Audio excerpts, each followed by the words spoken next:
Good morning আমার প্রিয় শ্রোতা বন্ধুরা, আশা করি আপনারা সকলেই ভালো আছেন। আমি পামেলা, আমার চ্যানেল গল্পের ডালি বাই পামেলাতে আপনাদের সকলকে স্বাগত জানাচ্ছি।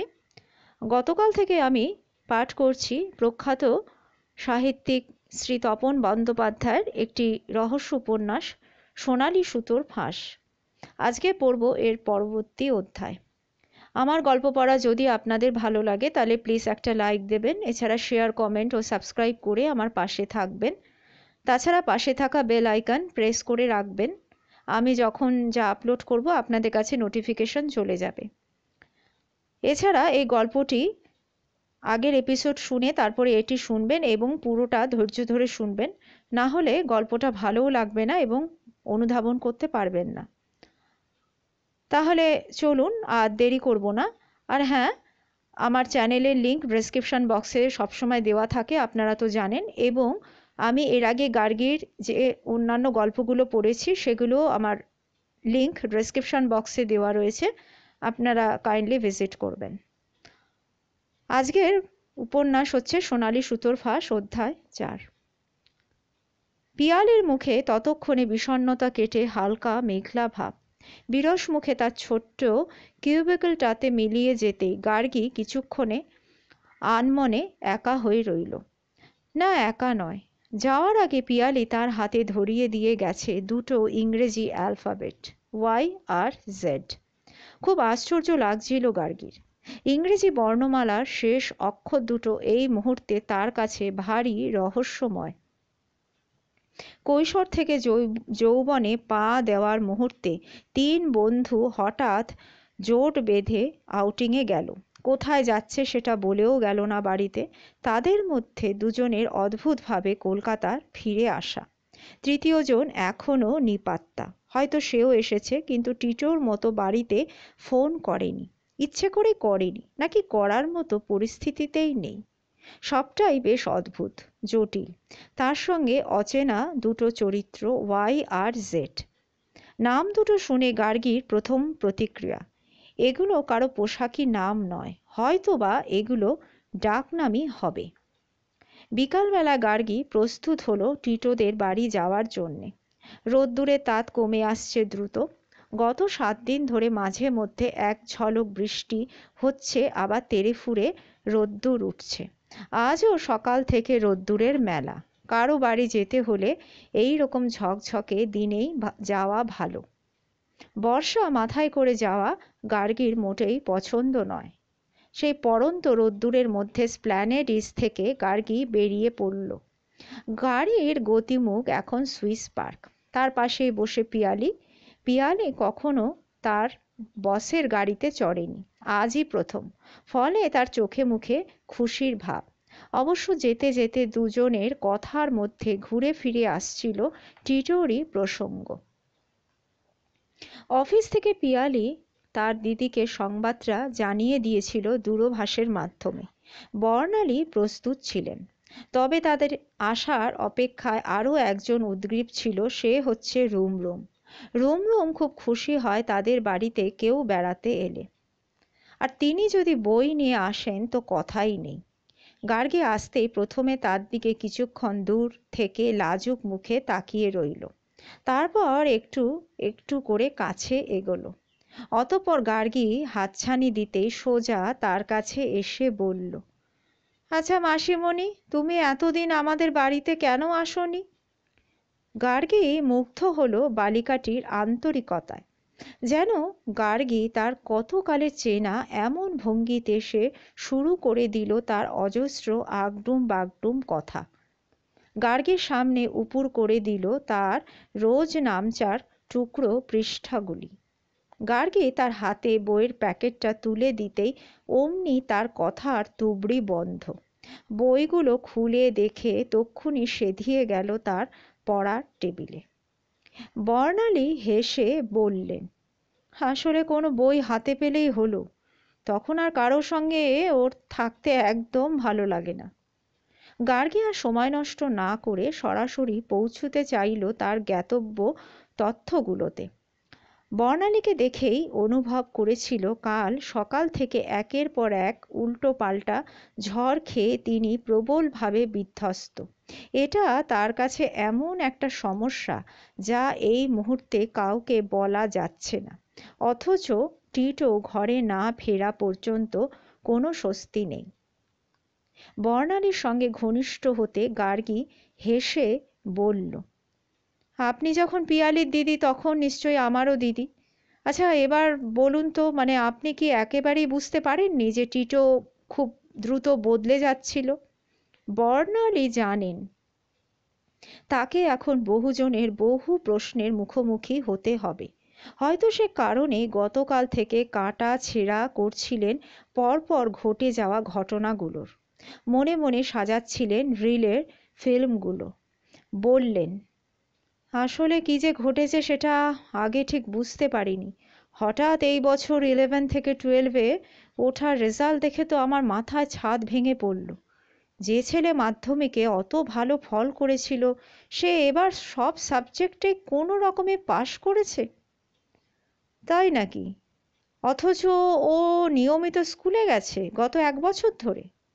হ্যাঁ, সে তো স্কুলে গেছেই, সকাল বিকাল 2 বেলা কোচিংও করেছে। আসলে সকালে ফিজিক্স আর কেমিস্ট্রি 3 দিন করে পড়ে, আর সন্ধে ম্যাথস পড়ে, তো সেও তো 3 দিন, আর বায়োলজিও নিজেই পড়ে। আচ্ছা বর্ণালীদি কোচিংগুলো ঠিক কোথায়? আসলে ফিজিক্স আর কেমিস্ট্রি হলো ভবানীপুরের 2 টিচারের বাড়ি গিয়েও পড়ে। ওরা 3 জনে পড়ে, টিটো, টপ্পা আর জোজো। তো আমরা চেয়েছিলাম শুধু টিটোর জন্য আলাদা টিচার রাখতে, কিন্তু ভালো টিচাররা তো আজকাল গ্রুপ ছাড়া পড়াতেই চান না, তো ওরা 3 বন্ধু এই কারণে গ্রুপ করেছিল। আচ্ছা আর অঙ্ক? আসলে জিষ্ণুদা বলে একজনের কাছে ও পড়ে, ওখানে খুব ভিড় হয়, তো ওনার কোচিং হচ্ছে যাদবপুরে। আচ্ছা এছাড়া আর কোথাও যেত টিটো? হ্যাঁ, একটা টেক্সট বুক লাইব্রেরি মেম্বার হয়েছিল ওরা 3 জন। তো বাড়িতে বই আনতে দেয় না, সেখানে বসেই পড়তে হয়, সপ্তাহে অন্তত 14 ঘন্টা তো পড়তেই হয়। তাই নাকি? তো সেটা কোথায়? ওই তো গড়িয়ার কাছে। বলতো যে লাইব্রেরিটা খুব ভালো, পড়াশোনার পক্ষে উপযুক্ত পরিবেশ, ওদের ওখানে নাকি ভালো নোটসও পাওয়া যায়। আচ্ছা কলেজে বা কোচিংগুলোতে ঠিক সময়ও যেত কি না, মানে কখনো খোঁজ খবর নিয়েছেন কি?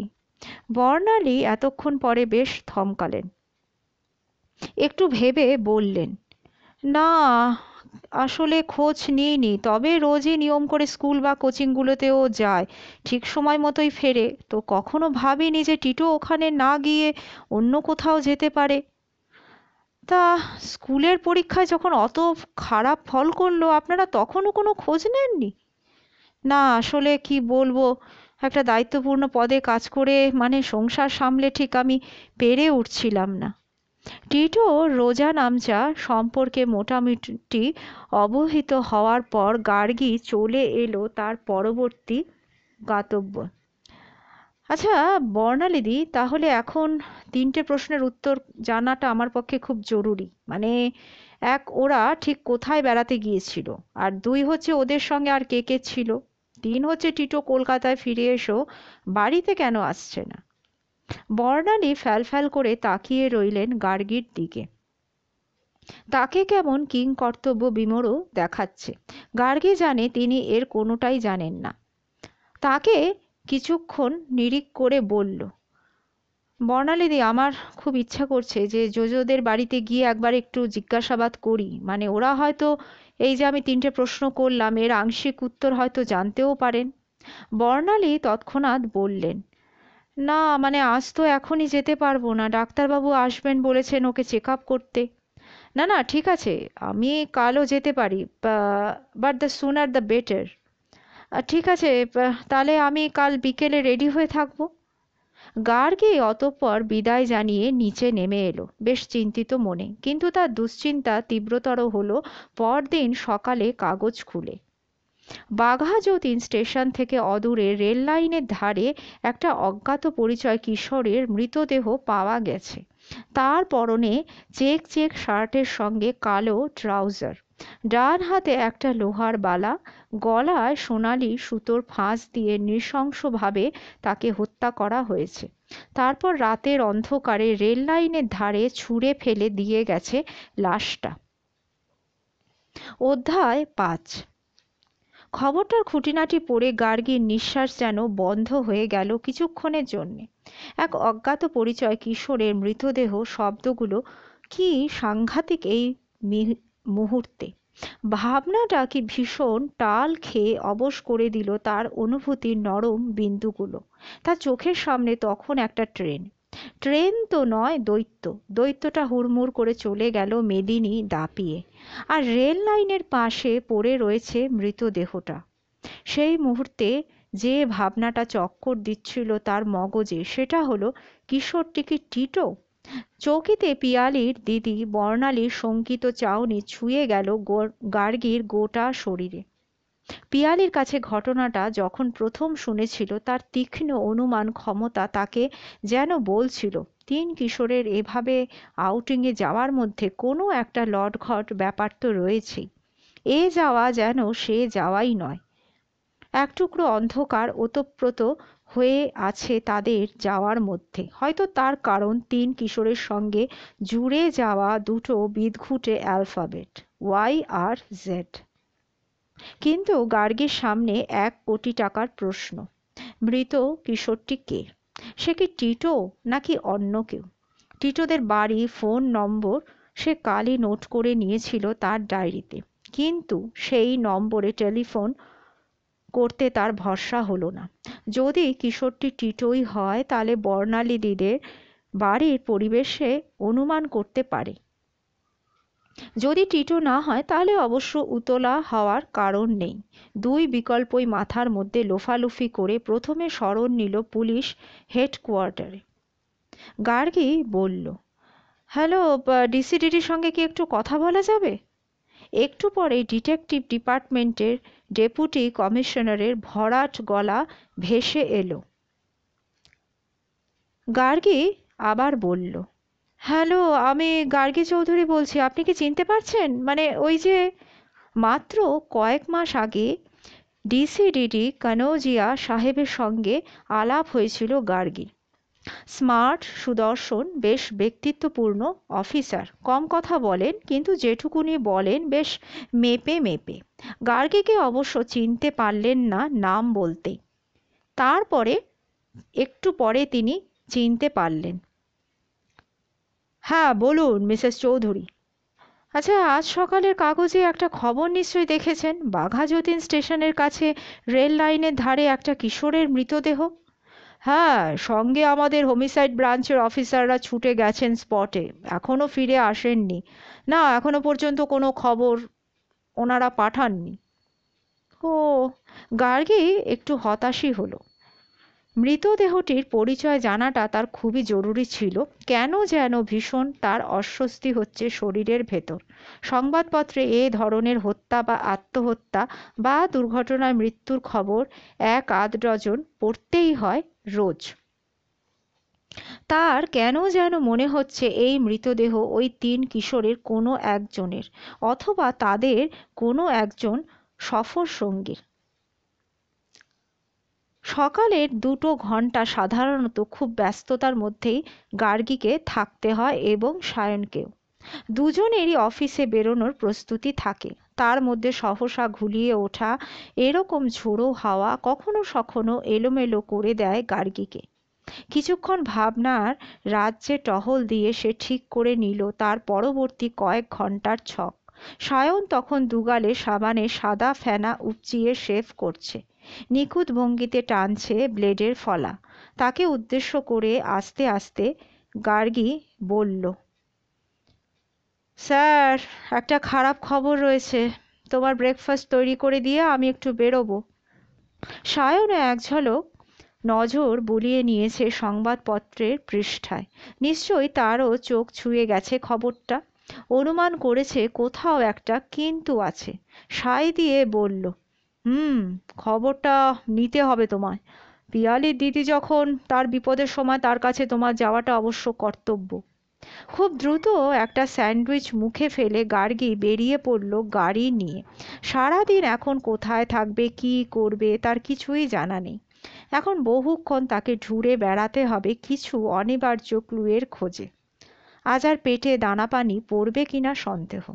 অবশ্য তার অ্যাপিটাইট বস্তুটি এতই কম যে নাই বললেই চলে। একটা স্যান্ডউইচ সে হেসে খেলে অতিক্রম করতে পারে একটা গোটা দিন। সুইস পার্কের অভিনন্দন বাড়িটার সামনে এসে পৌঁছাতে লাগলো গাড়িতে মিনিট 7। তারপরে শুরু সময়ের কাউন্টডাউন। সিঁড়ি ঠেলে 3 তলায় ওঠার মুখে গার্গী থমকে দাঁড়ালো কয়েক মুহূর্ত। হঠাৎ টিটোর যদি সত্যি কিছু ঘটে থাকে তাহলে বর্ণালীদি এতক্ষণে নিশ্চিতভাবে জেনে গেছেন। সংবাদপত্রের কিশোরটির চেহারার বিবরণ প্রকাশিত হয়েছে, তার পরনের পোশাকের বর্ণনা। যে খবর খুবই গুরুত্বপূর্ণ তা হলো কিশোরটির হাতের একটি লোহার বালা। গার্গী টিটোকে কখনো দেখেনি, টিটোর হাতের বালা আছে কিনা সে সেটা জানে না। ফলে তার পক্ষে বোঝা সম্ভবই নয় নিহত কিশোর টিটো না অন্য কেউ। কিন্তু যদি টিটো হয়? গার্গী একটা করে সিঁড়ি টপকাচ্ছে আর থমকাচ্ছে বারবার, প্রস্তুত হচ্ছে একটা এলো ঝড়ের মুখোমুখি হওয়ার। দোতলা থেকে 3 তলায় উঠতে আজ তার যেন হিমালয় ডিঙানোর একটা অভিজ্ঞতা।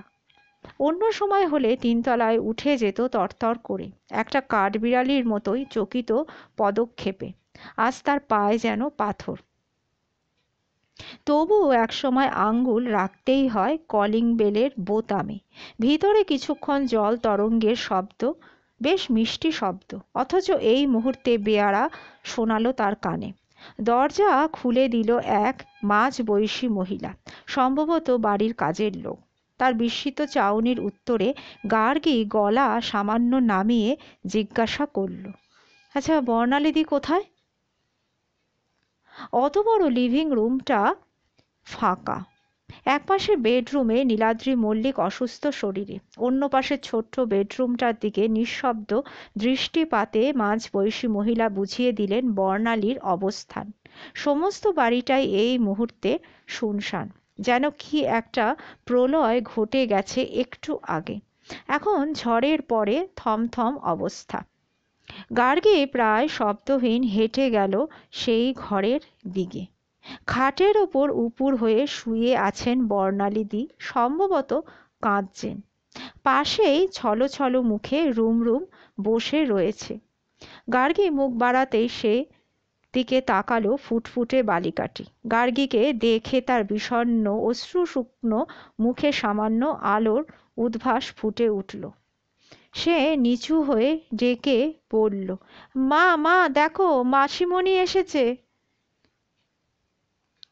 বর্ণালী নিজেকে সামলে পাশে ফিরেই তাকালেন।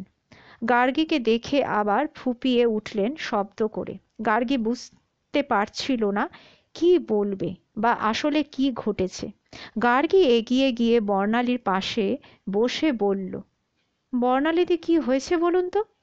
বর্ণালী অনেকক্ষণ ফুঁপিয়ে কাঁদলেন, কথাই বলতে পারছিলেন না গার্গীর সঙ্গে। পরে আস্তে আস্তে বললেন, তুমি তুমি খবরের কাগজ দেখেছো? হ্যাঁ, আমি তো দেখেই ছুটে এলাম আপনার কাছে। মানে আপনি কিছু বুঝতে পারছেন? একটু আগে টপ্পাদের বাড়ি থেকে ফোন করেছিল। টপ্পা? হ্যাঁ, পুলিশ স্পট থেকে ঘুরে এসে টপ্পাদের বাড়িতে এসেছিল জিজ্ঞাসাবাদ করতে। টপ্পার তো মা নেই, ওর বাবার কাছ থেকে খোঁজ খবর নিয়েছে কাদের সঙ্গে টপ্পা বেড়াতে গিয়েছিল, তারা এখন কোথায়, তাদের বাড়ির ঠিকানাও সব নিয়ে গেছে। গার্গী এতক্ষণ কিছুই আন্দাজ করতে পারছিল না। বর্ণালীর কথা শুনে অনেকটা খোলসা হলো বিষয়টা। জিজ্ঞাসা করল, তাহলে কি রেল লাইনের ধারে ওটা টপ্পার? হ্যাঁ গার্গী, সকালের কাগজ পড়ে আমি তো চমকে উঠলাম। প্রথমে আমার মাথায় কিছুই ঢুকছিল না, চোখ ঝাপসা হয়ে আসছিল। একটা শব্দ আমাকে বারবার পড়তে হচ্ছিল, হাতে লোহার বালা। ওটা পড়েই আমার মনে হলো যে হ্যাঁ, টপ্পার হাতে তো সবসময় এরকম একটা বালা পড়া থাকতো। গার্গী রুদ্ধশ্বাসে শুনছিল বর্ণালীর কথা। বাধা দিয়ে বলল, তা পুলিশ কি বলছে? ওদের মানে টপাকে কি খুন করা হয়েছে? বর্ণালী উঠে বসেছিলেন বিছানায়, দু হাঁটুর ওপর থুতনি রেখে কথা বলছিলেন। গার্গীর প্রশ্ন শুনে দু হাঁটুর মধ্যে মাথা গুজে বললেন, পুলিশ তো তাই বলছে, বলছে মার্ডার। গার্গীর ভেতরে তখন অজস্র ভাবনার ওলটপালট চলছে। পরিস্থিতি খতিয়ে দেখতে গিয়ে গার্গীর মনে হলো যে অনিবার্য প্রশ্নটি উস্কে উঠেছে। সেটাই হলো, বর্ণালী ঠিক এই জিজ্ঞাসাই ছুড়ে দিলেন। জিজ্ঞাসা করলেন, আচ্ছা তাহলে টিটোর কি হলো? টিটো টিটো কেন বাড়িতে আসছে না? গার্গী আবার জিজ্ঞাসা করল, আচ্ছা টিটোর কোনো খবর পাননি আর? বর্ণালী মাথা একইভাবে হাঁটুর মধ্যে গোজা ঘাড় নাড়লেন, বললেন, না। আচ্ছা আপনি কি জোজোর আর কোনো খবর পেয়েছেন? না, খবরের কাগজ দেখে ওদের বাড়িতে আমি ফোন করেছিলাম। জোজো সেই যে বেরিয়ে গেছে কোনো একজন আত্মীয়র বাড়িতে যাওয়ার নাম করে, আর তো বাড়ির লোকের সঙ্গে যোগাযোগই করেনি। আচ্ছা বর্ণালীদি, আপনি কি নিশ্চিত যে ওরা আপনার কাছে সঠিক কথা বলছে? গার্গী, জোজোর মায়ের সঙ্গে আমার খুব বন্ধুত্ব, মিথ্যা কথা বলবে না, ওরাও খুব দুশ্চিন্তা করছে। গার্গী আবার বলল, দেখুন বর্ণালীদি, পুলিশ যখন এ বাড়ির ঠিকানাও নিয়েছে, জিজ্ঞাসাবাদ করতে যে কোনো মুহূর্তে হাজির হবে। তার আগে কিন্তু আপনাকে তৈরি হয়ে নিতে হবে। আমাদেরও এখন একটাই কাজ, যে জোজো আর টপ্পাদের বাড়ির সঙ্গে যোগাযোগ করে তারা কতটা কি জানে সেই সমস্ত তথ্য সংগ্রহ করা। বর্ণালী হঠাৎ কী কারণে যেন ঝিম মেরে যাচ্ছিলেন। এতক্ষণে একরকম ভাবনায় আবর্তিত হচ্ছিলেন। হঠাৎ গার্গীর কথায় তার চিন্তার ঘূর্ণি অন্য খাতে বইতে লাগলো। হঠাৎ কিরকম একটা ফ্যাকাশে চোখ মুখ করে প্রায় আর্তনাদ করে উঠলেন, বললেন, আচ্ছা গার্গী, টিটো বেঁচে আছে তো? গার্গীর শরীরে কে যেন আচমকা ঘাই মেরে গেল। সকালের কাগজ পড়ার পর থেকে তার ভিতর এরকম একটা ভাবনা পাক খাচ্ছে। তবু এই সময় বর্ণালীকে সহসা ও সান্ত্বনা ও দিতে পারল না। বলল, মানে আপনি যা ভাবছেন বর্ণালীদি, ঘটনা হয়তো হয়তো সেরকম নয়। মানে টিটোর কোনো ক্ষতি হয়নি বলেই আমার ধারণা। তবে হয়তো কোনো কারণে ও বাড়ি আসতে পারছে না, সেই জন্য ব্যাপারটা হয়তো এখনো গোলমালে ঠেকছে। তো কেন আসতে পারছে না এবার আমাদের সেটাই খুঁজে বার করতে হবে। তো আপনি এক কাজ করুন বর্ণালীদি, আপনি চট করে একটু রেডি হয়ে নিন। পুলিশ হয়তো এর মধ্যে চলে আসতে পারে। আমি ততক্ষণ এক কাজ করি, নীলাদ্রির দার সঙ্গে গিয়ে একটু কথা বলি। মানে আপনি একটু প্লিজ পরিচয় করিয়ে দিন। বর্ণালীর সঙ্গে গার্গী এগোতে যাবে নীলাদ্রি মল্লিকের ঘরের দিকে, সেই সময় দ্বিতীয়বার ফোনের আওয়াজ। ফোন বাজছে শুনলে বর্ণালী আজ কিরকম যেন চমকে উঠছেন। রিসিভার তুললেন বেশ আড়ষ্ট হাতে, কিন্তু ও প্রান্তের কণ্ঠস্বর শুনে তার শরীর চলকে উঠল। কি? টিটো? তুই তুই কোথা থেকে কথা বলছিস? তুই বাড়িতে আসছিস না কেন? তারপর যতটাই আগ্রহ নিয়ে কথা শুরু করেছিলেন, কিছুক্ষণ পর ওদিককার কথা শুনে কিরকম জানি স্তব্ধ হয়ে গেলেন। শুধু বলতে পারলেন, কেন? পরক্ষণেই তার হাত থেকে পড়ে গেল রিসিভার। গার্গী তক্ষুনি ছুটে গিয়ে ধরে ফেলল বর্ণালীকে, না হলে হয়তো তিনি পড়েই যেতেন। গার্গী বিস্মিত স্বরে জিজ্ঞাসা করল, কি ব্যাপার বর্ণালীদি, কি বলল টিটো? মানে আপনি ওরকম করছেন কেন? বর্ণালীর গলা কিরকম ফ্যাঁসফ্যাঁসে লাগছে। অদ্ভুত ভঙ্গিতে তিনি বললেন, টিটো বলল পুলিশ এসে ওকে খুঁজতে পারে, আমি যেন বলে দিই যে ও এখনো কলকাতায় ফেরেনি। তারপরই ফোনটা ও রেখে দিল। বলতে বলতে ফুপিয়ে কেঁপে কেঁদে উঠলেন বর্ণালী। টিটো টিটো কেন এরকম বলল বলো তো? ও ও কি টপ্পাকে খুন করেছে? অধ্যায় 6। বর্ণালীর কথাগুলো উপলব্ধি করতে কিছুক্ষণ স্তব্ধ হয়ে রইল গার্গী। যা সন্দেহ করছেন বর্ণালী, তা যদি সত্যি হয় তাহলে তো বেশ সাংঘাতিক ঘটনা। ঘটনাটা তাহলে কি দাঁড়ালো? টপ্পা টিটোর সঙ্গে গিয়েছিল কোনো এক অচেনা জায়গায় বেড়াতে। দুজনে একসঙ্গে কলকাতায় ফিরছিল। তারপর টিটো ফোন করে বাড়িতে জানালো সে কলকাতায় ফিরেছে, কিন্তু কোনো বিশেষ কারণে সে বাড়িতে আসছে না। তারপরই টপ্পার খুন হওয়ার খবর পাওয়া গেল। সংবাদটি কাগজে পড়ার পর থেকে বর্ণালী আতঙ্কে সিঁটিয়েছিলেন। তখন কিনা টিটো ফোন করে জানাচ্ছে পুলিশ খোঁজ করলে বর্ণালী যেন বলেন যে টিটো এখনো কলকাতায় ফেরেইনি। তাতে বর্ণালীর মনে একটাই সন্দেহ হয় যে টিটোই হয়তো টপ্পাকে খুন করেছে। গার্গী অবশ্য এতটা ভাবছে না, কিন্তু বর্ণালী হঠাৎ কী পরিপ্রেক্ষিতে কোন সন্দেহের বশে এভাবে ঘটনাটা ভাবলেন সেটাও তো জানা দরকার। বর্ণালীকে কিছুক্ষণ থিতু হতে দিয়ে গার্গী জরিপ করছিল তাকে। তারপর জিজ্ঞাসা করল, আচ্ছা বর্ণালীদি, আপনি এরকম কেন ভাবছেন? মানে টিটোর আচরণে আপনি কি কিছু একটা অস্বাভাবিকতা লক্ষ্য করেছিলেন? বর্ণালী কোনো উত্তর দিতে পারল না।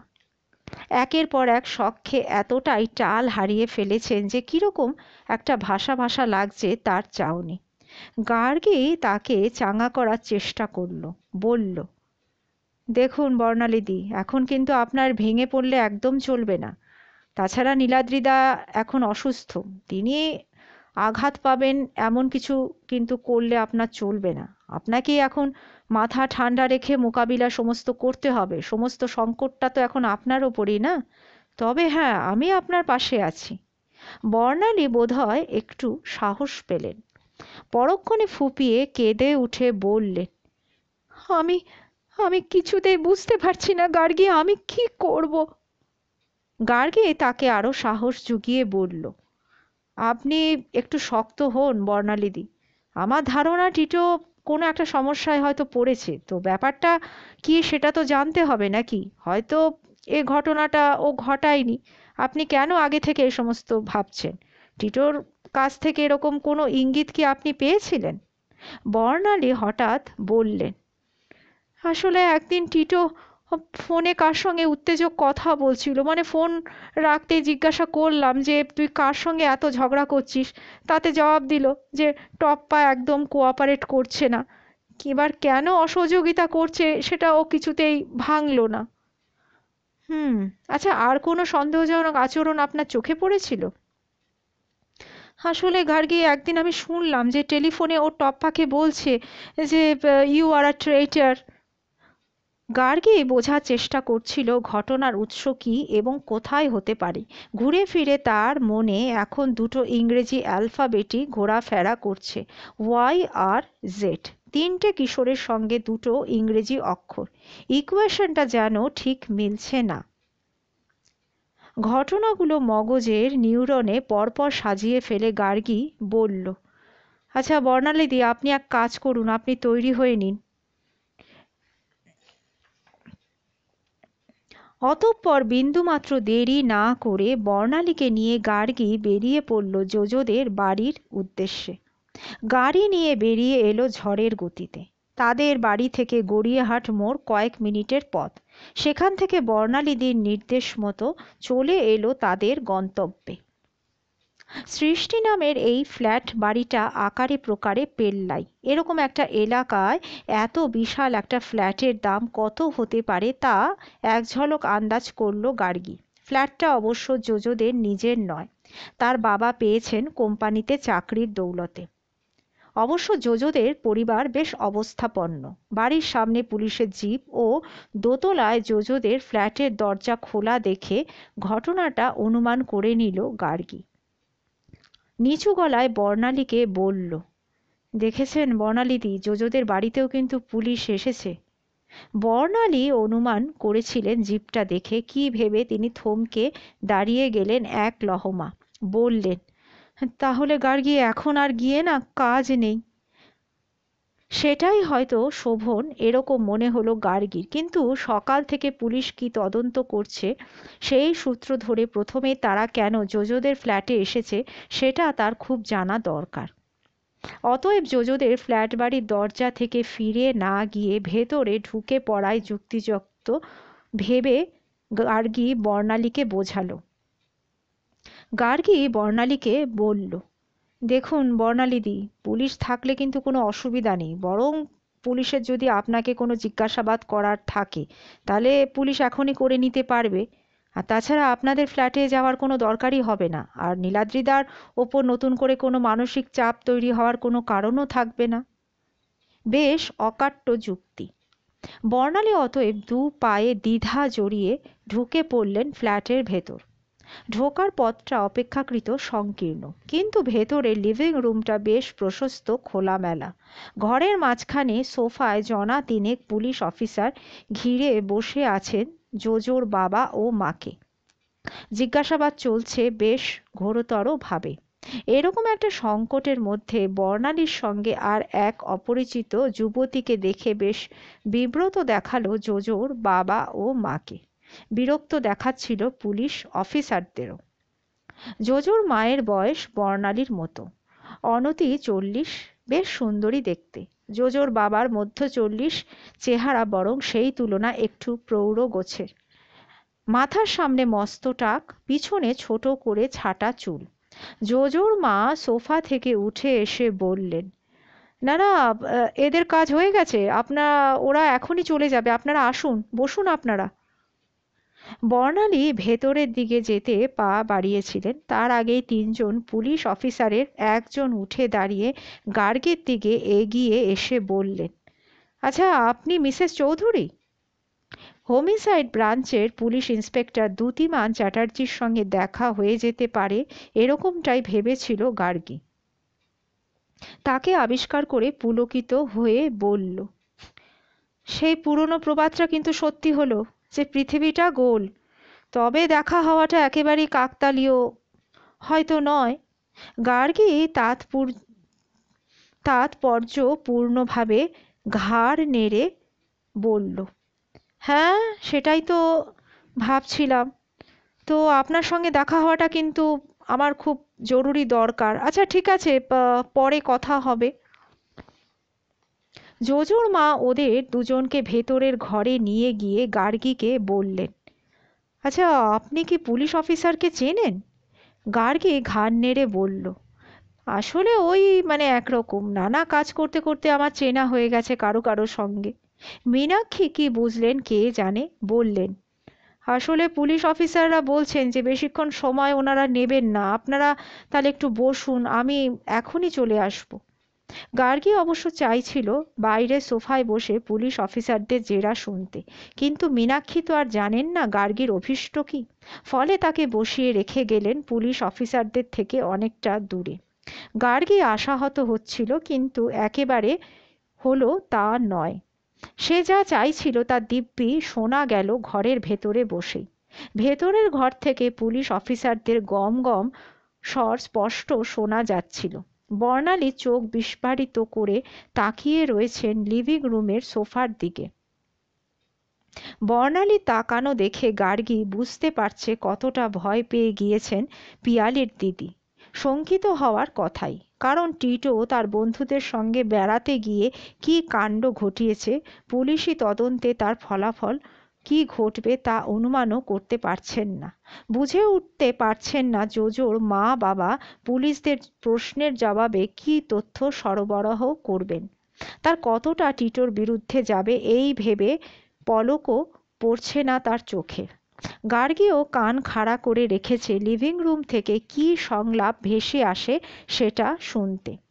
দ্যুতিমান তখন জিজ্ঞাসা করছেন জোজোর বাবাকে, আচ্ছা মিস্টার চ্যাটার্জি, আপনি বলছেন যে জোজো যখন বাড়ি থেকে আউটিংয়ে বেরিয়েছিল তখন ও কোনো টাকা পয়সা নিয়ে যায়নি? মিসেস চ্যাটার্জি উত্তর দিলেন, বললেন, আসলে বললাম ও 2000 টাকা ও চেয়েছিল, আপনাকে তো বললাম, ওর কাছে হয়তো আরো কিছু ছিল, তো সেটা খুব বেশি নয় বলেই আমার ধারণা। আচ্ছা মিসেস চ্যাটার্জি, সেটা কত হতে পারে, আন্দাজ 2-4 হাজার ম্যাক্সিমাম।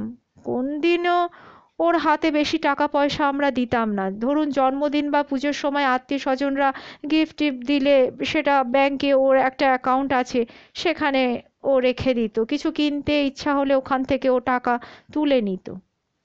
তাই নাকি? তা কি কেনে ও? সেদিন বলল যে মা একটা ক্যালকুলেটর কিনেছি, 750 টাকা দাম। তো কখনো ইংরেজি বইটই কেনে, আজকাল ইংরেজি বইও তো 200-300 টাকার কমে হয় না। আচ্ছা, আপনারা কি জানেন যে ওর ব্যাংক অ্যাকাউন্টে কত টাকা ছিল? মানে আপনাদের পাসবইটা দেখাবেন? জোজোর মা দ্রুত উঠে চলে গেলেন জোজোর স্টাডি রুমে। ফিরে এলেন হাতে পাসবই নিয়ে। সেটার পাতা উল্টে বললেন, 3,000 ছিল, তার থেকে তো দেখছি 2,500 তোলা হয়েছে।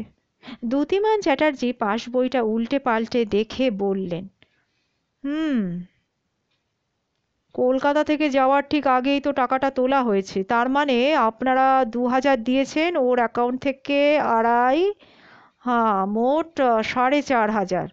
আচ্ছা, আপনারা ঠিক জানেন যে আর কোনো টাকা ও নিয়ে যায়নি? না। সোফা সেট ঘিরে কিছুক্ষণের জন্য ঘোর নিস্তব্ধতা।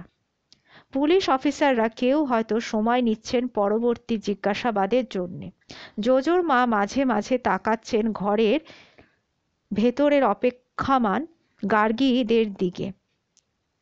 হয়তো ভেবেছিলেন পুলিশ অফিসাররা যা জিজ্ঞাসা করার তা অল্প কথায় সারবেন, কিন্তু তাদের জিজ্ঞাসাবাদ ক্রমেই দীর্ঘায়িত হচ্ছে। আবার জিজ্ঞাসাবাদ শুরু হলো। আচ্ছা, এবার অন্য কথায় আসি। আচ্ছা, আপনারা কি জানেন যে আউটিংয়ে যাওয়ার আগে জোজো টপ্পার ওপর চাপ দিচ্ছিল যে বেশি করে টাকা নিয়ে যাওয়ার জন্যে? জোজোর বাবা মা দুজনেই কিছুক্ষণের জন্য বিভ্রান্ত হলেন। উত্তর দিলেন জোজোর বাবা। উত্তর নয়, প্রশ্নই রাখলেন পুলিশ অফিসারদের সামনে।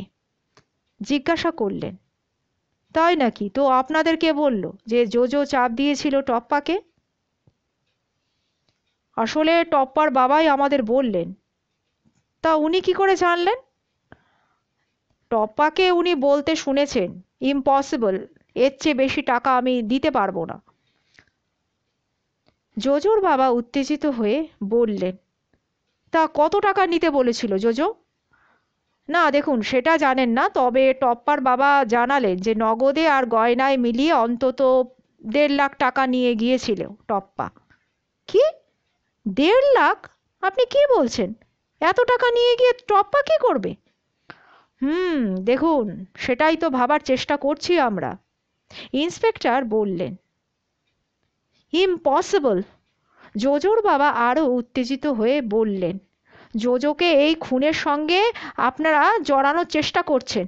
JoJo is not that type. হ্যাঁ, কিন্তু জোজো আউটিং থেকে ফিরে বাড়ি ফিরে কোথায় গেল সেটাও তো বলতে পারছেন না। নিশ্চয়ই আপনারা কিছু একটা চেপে যাচ্ছেন। জোজোর বাবা মা দুজনেই আবার চুপ। জোজোর মা সোফা থেকে তাকালেন ভিতরের ঘরে বসা গার্গীদের দিকে। বর্ণালী ভিতরের ঘরে বসে এত সব সংলাপ শুনছেন আর ছটফট করে বলছেন, গার্গী, এসব কি ঘটে গেল বলো তো? আমি তো কিছুই বুঝতে পারছি না। টপ্পা 1.5 লাখ টাকা কোথায় নিয়ে গিয়েছিল? আর টিটো টপ্পা দুজনেই এত টাকা নিয়ে কি করছিল? খুব নিচু গলায় কথা বলছেন বর্ণালী, আর ঘাড় ঝাঁকাচ্ছেন অবুঝের মতো। গার্গীও গলা নামিয়ে বলল, বর্ণালীদি, আমি তো আগেই বলেছিলাম যে কিছু একটা জটিলতা তো রয়েছে, শুধু একটা তথ্যই জানা যাচ্ছে না। গার্গী যা জানতে চাইছিল পুলিশ অফিসারদের কথাবার্তা বোধহয় সেই লাইনেই যাচ্ছে। আচ্ছা, ঠিক করে বলুন তো মিসেস চ্যাটার্জি, জোজো বাইরে যাওয়ার সময় তাদের গন্তব্য সম্পর্কে কি হিন্টস দিয়ে গিয়েছিল? আবার জিজ্ঞাসা করলেন দ্যুতিমান চ্যাটার্জি। জোজোর মায়ের গলা এবার মিনমিন করছে। উনি বললেন, বললাম তো, পরিষ্কার করে তো কিছু বলে যায়নি। মানে প্রথমে বলেছিল যে ডায়মন্ড হারবার, তারপর বলল হয়তো বকখালি বা সাগরদ্বীপেও যেতে পারি।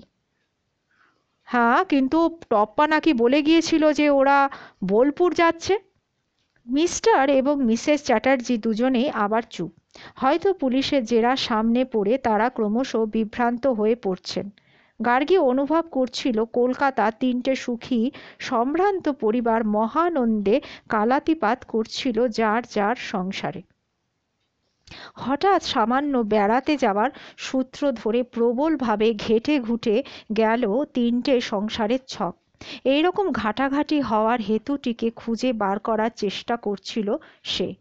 হঠাৎ জোজোর বাবা বলে উঠলেন, আচ্ছা, এমনও তো হতে পারে যে টপ্পা জোজোদের সঙ্গে যায়নি। দ্যুতিমান চ্যাটার্জির পাশে বসা একজন লম্বা ছিপছিপে শ্যামলা রঙের পুলিশ অফিসার হেসে উঠে বললেন, "হাহ, এটা একটা দামি কথা বলেছেন। এরপর টিটোদের বাড়ি গিয়ে যখন জিজ্ঞাসা করব যে টিটো কোথায় যাবে বলে বেরিয়েছিল, নিশ্চয়ই ওনারা বলবেন যে মধুপুর কিংবা দেওঘর। হাহ, তিনজন বন্ধু একসঙ্গে বেরিয়ে তিন জায়গায় বেড়াতে গেল। কি বলবো?" জোজোর বাবা মা দুজনেই একসঙ্গে তাকালেন টিটোর মা যেখানে বসে আছেন সেই দিকে।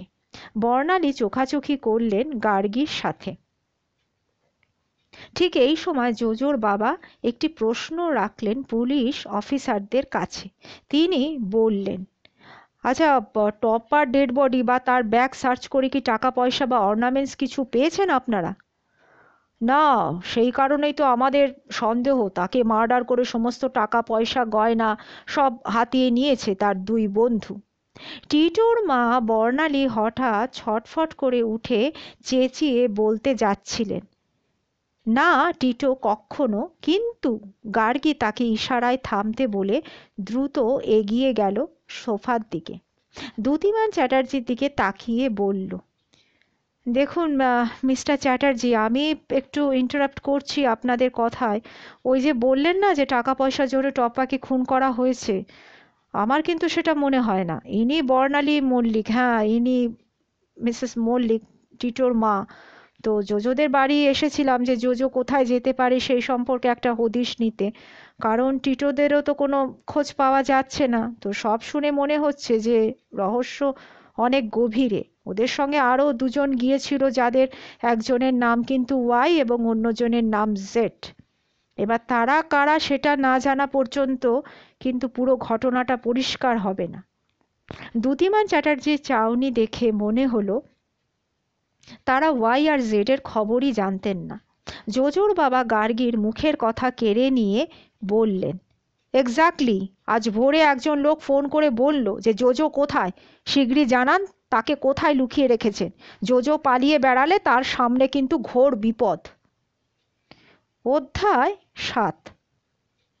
তিন পুলিশ অফিসার একযোগে তার উপর দৃষ্টি ন্যস্ত করতে ভেতরে ভেতরে কেঁপে উঠলেন বর্ণালী।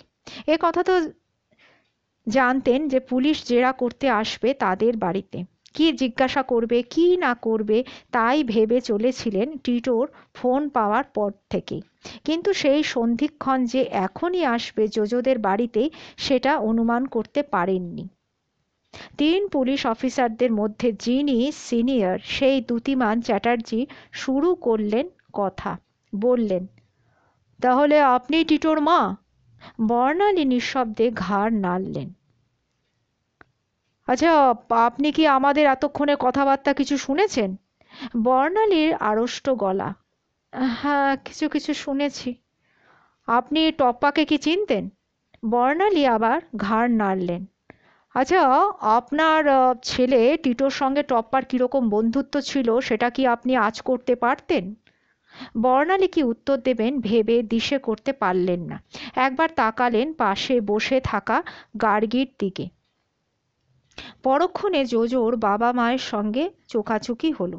তারপর ফ্যাঁসফ্যাঁসে গলায় বললেন, আসলে ওরা বন্ধু ছিল। তা আপনার বাড়িতে আসতো?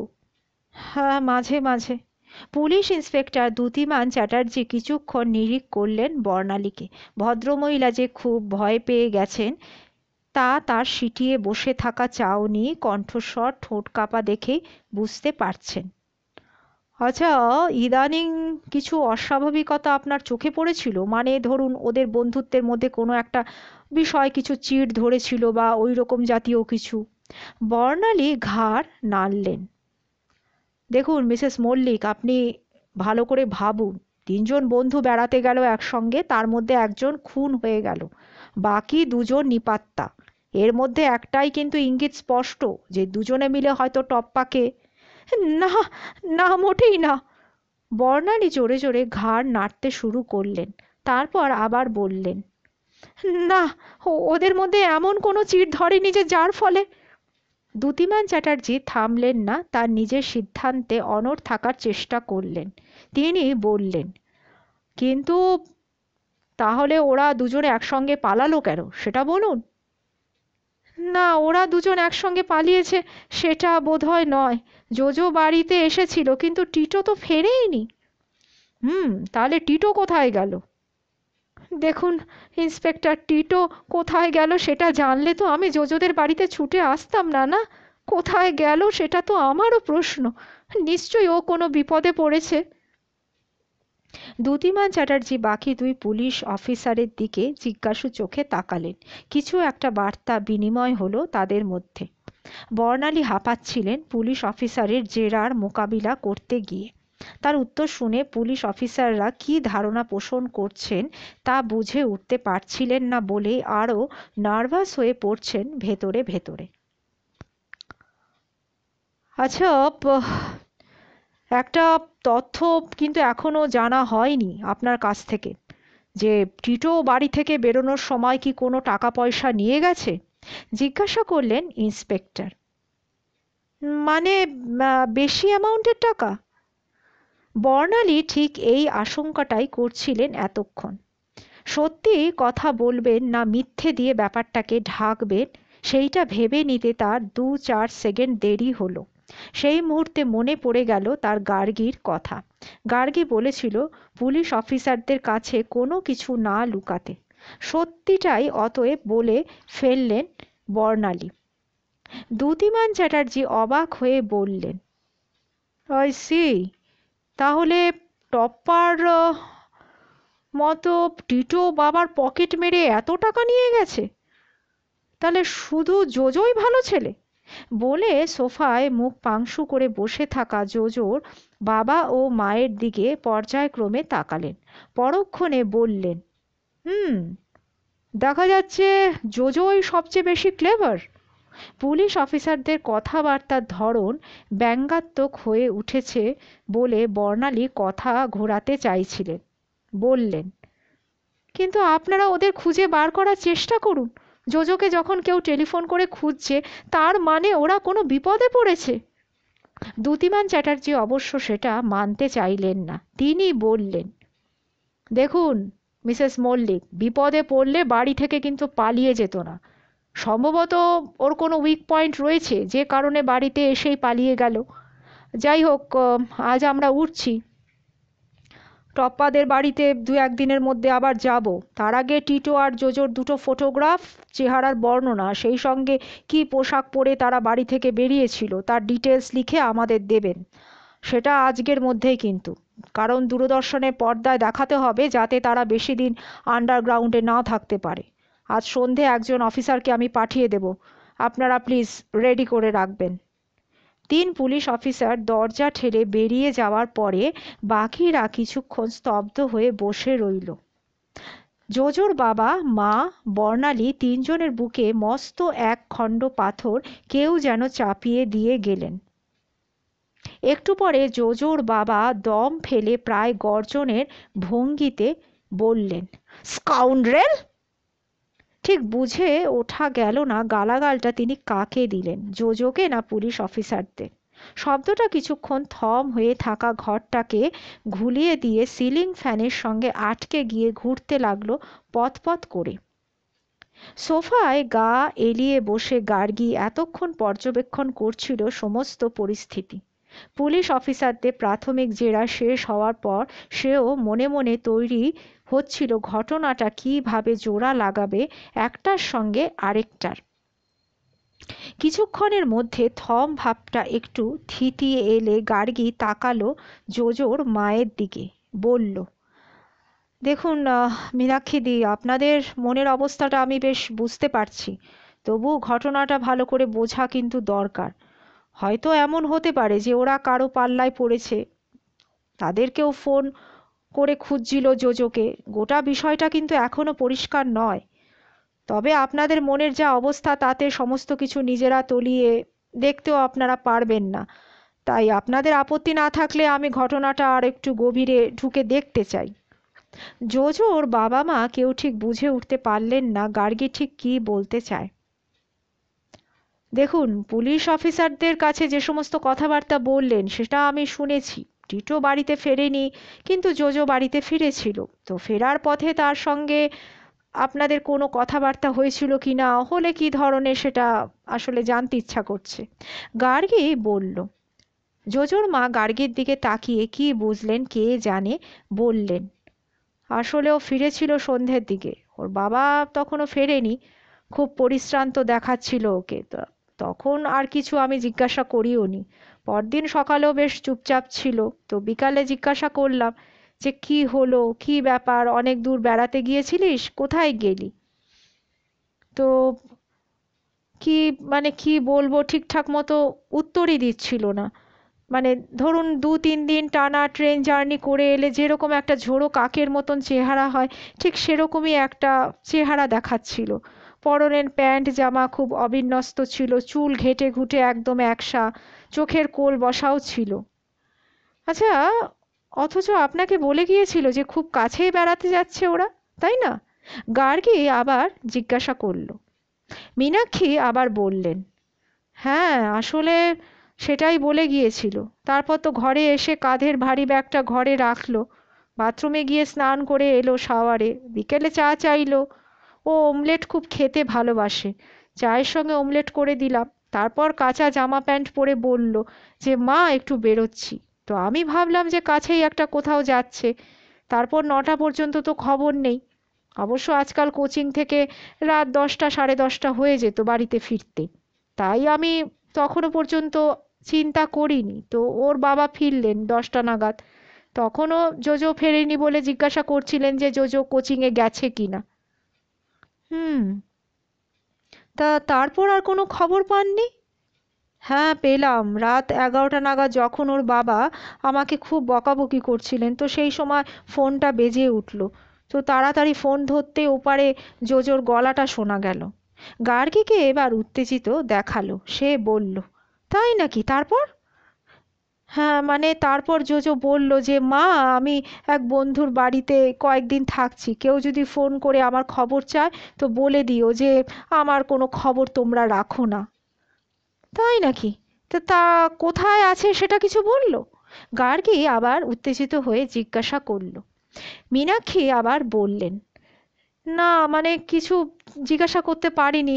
জিজ্ঞাসা করার আগেই ও ফোনের লাইনটা কেটে দিল। আশ্চর্য। গার্গী বিড়বিড় করল, টিটোর মতো জোজো কোথাও আত্মগোপন করে আছে, সেটা খুবই সন্দেহের ব্যাপার। তবে দুজনের পালিয়ে থাকার মধ্যে পার্থক্য রয়েছে। টিটো বাড়িতেই ফেরেনি, জোজো বাড়ি ফিরে তারপর আবার গা ঢাকা দিয়েছে। আর একটা লক্ষণীয় বিষয় হলো, কোনো অচেনা ব্যক্তি টেলিফোন করে জোজোর খবর জানতে চাইছিল। টিটোর খোঁজ এখনো কেউ করেনি, তবে টিটো ফোন করে আশঙ্কা করেছিল পুলিশ তার খোঁজ করতে পারে। বিষয়টিতে চট করে মাখামাখি হয়ে গার্গী হঠাৎ একটা প্রস্তাব দিল। দেখুন মীনাক্ষীদি, এটা তো বোঝাই যাচ্ছে যে গোটা ব্যাপারটা এখন বেশ একটা জট পাকিয়ে গেছে। পুলিশ তার নিজের মতন কেসটা ইনভেস্টিগেশন করবে, তারা কি করবে সেটা ওরাই জানে। কিন্তু আমার মনে হয় জোজো আর টিটো দুজনেই যাতে পুলিশের অবিবেচনার শিকার না হয়, সেটা কিন্তু আমাদের দেখা উচিত। তো 3টে প্রশ্ন এখন আমাদের সামনে দাঁড়িয়ে: 1, ওরা কোথায় গিয়েছিল? 2, ওদের সঙ্গে যে বা যারা গিয়েছিল তাদের পরিচয়টা কি? আর 3 হচ্ছে, এখন ওরা কোথায় আছে? বাকি 3জন বুঝে উঠতে পারছিলেন না গার্গী কি করতে চায়। গার্গী আবার বলল, দেখুন, আপনারা যদি আমাকে সাহায্য করেন আমি কিন্তু তাহলে চেষ্টা করতে পারি প্রশ্নগুলোর উত্তর খুঁজে বার করতে। প্রথমেই আমি জানতে চাইছি যে জোজো বাড়ি থেকে বেরোনোর সময় যে ব্যাগ বাক্স নিয়ে গিয়েছিল সেগুলো ও ফিরিয়ে নিয়ে এসেছিল কিনা। জোজোর বাবা মা নিজেদের মধ্যে তাকাতাকি করলেন এই মুহূর্তে। মীনাক্ষীদি বললেন, হ্যাঁ।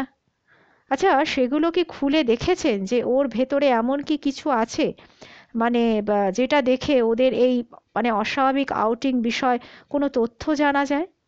জোজোর বাবা ও মা আবার চোখাচোখি করলেন।